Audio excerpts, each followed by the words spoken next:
I don't play him as an alien, actually. I play him as a metaphor. That's my interpretation. Metaphor for what? I don't know yet. We don't pin it down. It soon becomes clear in Wes Anderson's Asteroid City that there's a link between Augie Steenbeck's late wife and the arid plains meteorite. Just as Augie's wife was dearly loved by her husband, children and father, the asteroid is cherished by everyone at the Stargazers convention. Just as Augie's wife gave an identity to a loving family, the asteroid is commemorated every year and literally gave its name to the city in which it landed. Therefore, when the alien arrives and takes away this asteroid, an object that's been on Earth since it arrived in 3007 BC, the visitors are left in a state of shock and distress. Suddenly, they must confront the abrupt absence of something that has been a constant throughout their lives. Without the asteroid, the site loses its meaning. All that's left is an empty crater. In this sense, the alien as the taker of the asteroid can be thought of as a metaphor for death. An unstoppable force that deprives us of our loved ones and leaves us with a heart-wrenching reminder of their absence. Everyone reacts to this loss in different ways, but generally we can see the convention attendees go through the 5 stages of grief. First, there's denial. Publicly deny all aspects of the event, including its existence, for a period of no less than 100 years, defined as 36,500 days. Then there's anger. The alien picked up the asteroid. Alleged alien. I know what I saw. It's called a meteorite. Bargaining. I want to emphasize that you're safe. We all are here on Earth. Depression. I think I know now what I realize we are. Okay. 2 catastrophically wounded people who don't express the depths of their pain because we don't want to. And finally, acceptance. Except there is no acceptance, at least for Augie. He deliberately avoids coming to terms with the taking of the asteroid and, by proxy, his own personal loss. Let's change the subject, shall we? Instead of confronting and ultimately trying to overcome his grief, Augie is resigned to the fact that he will always be depressed. In his mind, there is nothing that can make him feel better. When my father died, my mother told me he's in the stars.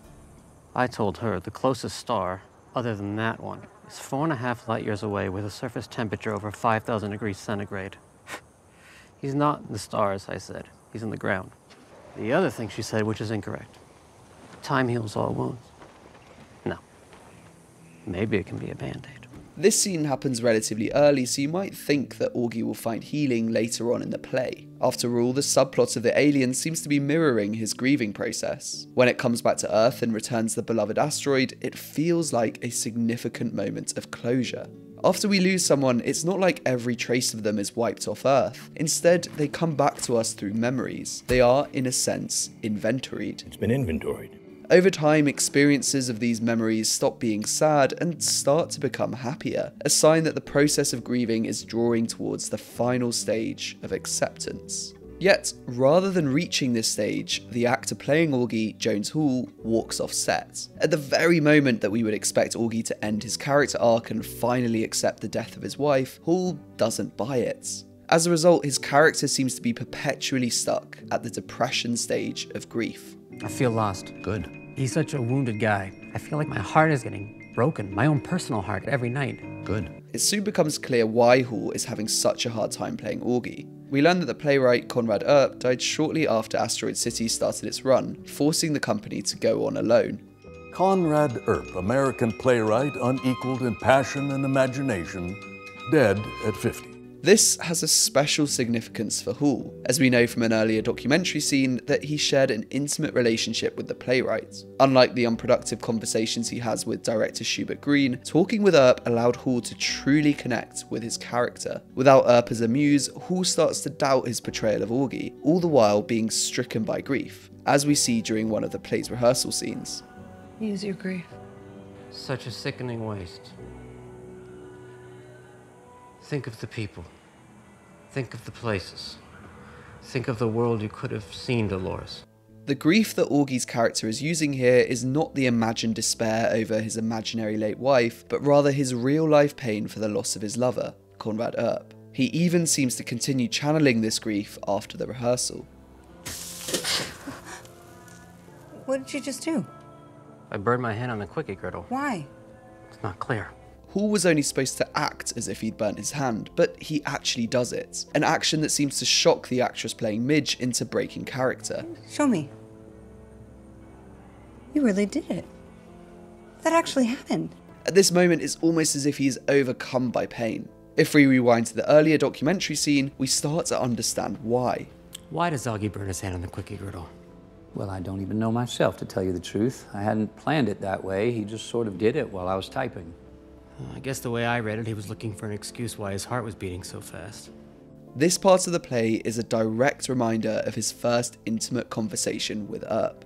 When Earp was alive, Hall understood that Augie burning his hand showed he was getting feelings for Midge, a sign that he may have finally been moving on from his grief-stricken state of depression. In fact, he seemed to have such a good grasp on his character and his journey towards acceptance that he could improvise this whole speech. Sometimes still think I still hear her here, breathing in the dark.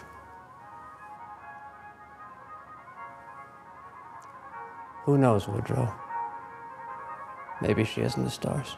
Yet, after Earp dies, Hall loses this interpretation. He simply can't understand his character's actions anymore.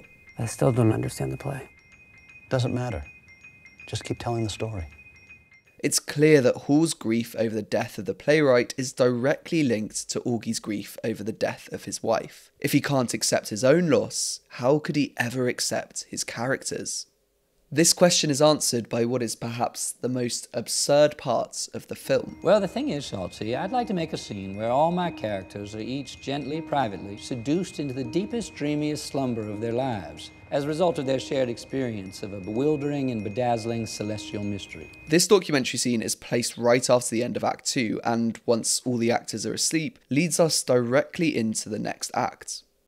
1 week later, our cast of characters' already tenuous grasp of reality has further slipped in quarantine, and the group begins to occupy a space of the most peculiar emotional dimensions.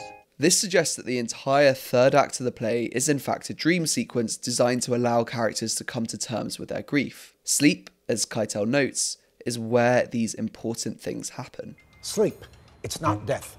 The body keeps busy, breathing air, pumping blood, thinking. Maybe you pay a visit to your dead mother. Maybe you climb the Matterhorn.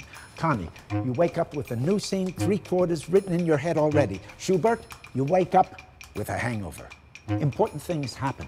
Much of the third act is suitably absurd for a dream sequence. Take, for example, the song that is prepared by the schoolchildren. Yet Hall walking off in disbelief at the end of the third act shows that he's forgotten what he's learned from the dream workshop with Keitel. Instead of surrendering himself to the absurdity of the subconscious, he tries to rationalize everything. Isn't there supposed to be some kind of an answer out there in the cosmic wilderness? Woodrow's line about the meaning of life. Maybe there is one. Right. Well, that's my question. Eventually, though, Hall is reminded of the workshop through a chance encounter with his old co-star, whose speaking role was cut from the play. Do you remember the dialogue? No. We meet in a dream on the alien's planet. Magnavox 27. I say, maybe I think you'll need to replace me. You say, what? Why? How? I can't. I say, maybe I think you'll need to try. I'm not coming back, Augie. He is reminded that we don't need to be hyper-rational to process traumatic events. In fact, we need to be the opposite. In the words of Earp, we must occupy a space of the most peculiar emotional dimensions, i.e. a dream. This leads Hall to the realization that you can't wake up if you don't fall asleep. What was that? The actor finally sees that he will never be able to find acceptance or wake up if he doesn't first allow himself to embrace absurdity or fall asleep. He doesn't need to understand the play or the meaning of life to come to terms with Earp's death. He just needs to be in touch with his feelings. The same is true for the alien. The convention never finds an answer for why the alien came to Earth and stole the asteroid, but the president still ends up lifting the quarantine. The play is telling us that science and rationality can only get us so far. At some point, we must rely on our subconscious to deal with abstract phenomena. Dreaming can be thought of in a very literal sense, but it's also a proxy for the creative process. Great writers, actors, and artists often remove themselves from the constraints of reality so they can provide emotive reflections on the world from a new perspective. In turn, these perspectives enable viewers to reckon with their own emotions. Wes Anderson's film is a symbolic reflection on the grieving process, as told through Conrad Earp's play of Asteroid City, through which actor Jones Hall comes to terms with his personal loss through the fictional character of Augie Steenbeck. Each person, fictional or real, is an artist, able to use their work to elicit much needed catharsis in their audience. Asteroid City is a testament to the transcendent power of art.